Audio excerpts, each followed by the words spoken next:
Hello friends, welcome back to my channel. पिछले episode में हमने देखा था कि कोंगरोंग के जब फ्रैक्चर हो जाता है तो जोंग कोंगरोंग के साथ ही उसके घर आ जाता है रात को रुकने के लिए। मगर विनशाओ जोंग से बोलता है कि उसे कल सुबह हॉस्पिटल जाना होगा, इसलिए वो घर पर जाकर आराम करे।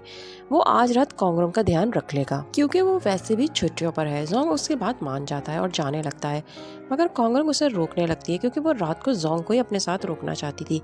मगर जोंग को भी विनशाओ का रुकना ज्यादा मुनासिब लगता है, इसलिए वो कोंगरोंग से माजरत करके चला जाता है। तो विनशाओ कोंगरोंग को दोबारा से खाना कंप्लीट करने को बोलता है, मगर कोंगरोंग उसके सामने ऐसे जाहिर करती है जैसे वो अकेले अपना काम कर सकती है।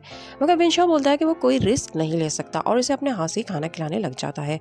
कोंगरोंग विनशाओ की मौजूदगी में अनकंफर्टेबल फील करती है, मगर विनशाओ उसके सारे काम अपने हाथों से ही करना पसंद करता था और कोंगरोंग उसके इतने ज़्यादा केयर करने पर बहुत ज़्यादा अच्छा फील करती है। और फिर जब वो उसका ध्यान रखने के लिए उसके रूम में सोने की बात करता है तो कोंगरोंग उसे अपने रूम से बाहर निकाल देती है। मगर वो कोंगरोंग की चोट की वजह से लॉज में ही बैठकर अपना काम करता रहता है और सारी रात सोता भी नहीं है कि कब कोंगरोंग को उसकी जरूरत पड़ जाए। और वही होता है, रात के वक्त कोंगरोंग के हाथ में थोड़ा पेन होता है और उसकी आंख खुल जाती है और विनशाओ भी शोर की आवाज़ सुनकर उसके पास जाता है और उसे मेडिसिन देता है। और इसकी इस तरह केयर करने पर कोंगरोंग को अपने डैड याद आ जाते हैं, जो कि बिल्कुल विनशाओ की तरह ही थे।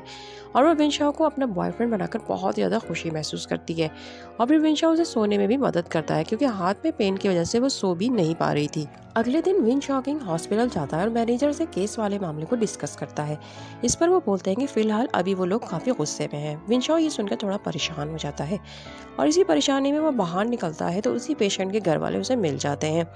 विनशाओ उनसे 2 मिनट बात करने को बोलता है तो वो उसे बता देते हैं कि अगर उन्हें केस वापस लेने के पैसे दिए जाएं तो वो केस वापस लेने को तैयार हैं। मगर विनशाओ कहता है कि वो बस ये ख्वाहिश रखता है कि वो इस केस के सिलसिले में कोंगरोंग को किसी भी किस्म का कोई नुकसान नहीं पहुंचाएंगे, वरना कोंगरोंग को नुकसान पहुंचाने के इल्ज़ाम में इन लोगों पर भी केस हो सकता है। ये कहकर वो वहाँ से चला जाता है। उधर कोंगरोंग अगले दिन सुबह आयशा को अपने घर बुलाती है और वो उसकी तैयार होने में उसकी हेल्प करती है और बार बार उसे छेड़े भी जा रही होती है कि क्या वो और विनशाओ कल रात में साथ सोए थे। मगर कोंगरोंग मुसलसल इनकार करती रहती है और ऑफिस जाने के लिए तैयार हो जाती है। आयशा उसे मना भी करती है कि उसे कम से कम 2 दिन तो ऑफिस की छुट्टी करनी चाहिए क्योंकि अभी उसकी चोट नई नहीं है तो उसे आराम करना चाहिए। मगर कोंगरोंग कहती है कि उसके सर पर दो केसेस हैं और वो एक दिन की भी छुट्टी नहीं कर सकती, इसीलिए इसे थोड़ी देर के लिए तो ऑफिस जाना ही होगा।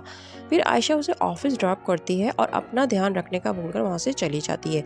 ऑफिस जाकर वो सीधा चैंगविंग के ऑफिस में जाती है, जहाँ पर चैंगविंग चोट को देखकर काफ़ी नाराज़ होते हैं और इससे कहते हैं कि उन्होंने इसे मना भी किया था ना कि विनशाओ का केस वो खुद हैंडल करेंगे और इसे सिर्फ और सिर्फ जिंग का केस देखने को बोलते हैं। मगर कोंगरोंग विनशाओ का केस खुद से सॉल्व करना चाहती थी, मगर चैंगविंग उसे साफ लफ्जों में इस केस से दूर रहने का बोलते हैं। इस पर कोंगरोंग चुप हो जाती है और बाहर जाती है तो उसके पास जीजी आ जाती है। कोंगरोंग जीजी से कहती है कि अगर चैंगविंग सर उसको विनशाओ का केस दें तो क्या वो उसे इस केस की सारी डिटेल उसे देती रहेगी, क्योंकि उसे जल्द से जल्द विनशाओ का केस जीतना था। जीजी इससे प्रॉमिस कर लेती है कि वो फिक्र ना करे, वो उसे अपडेट करती रहेगी।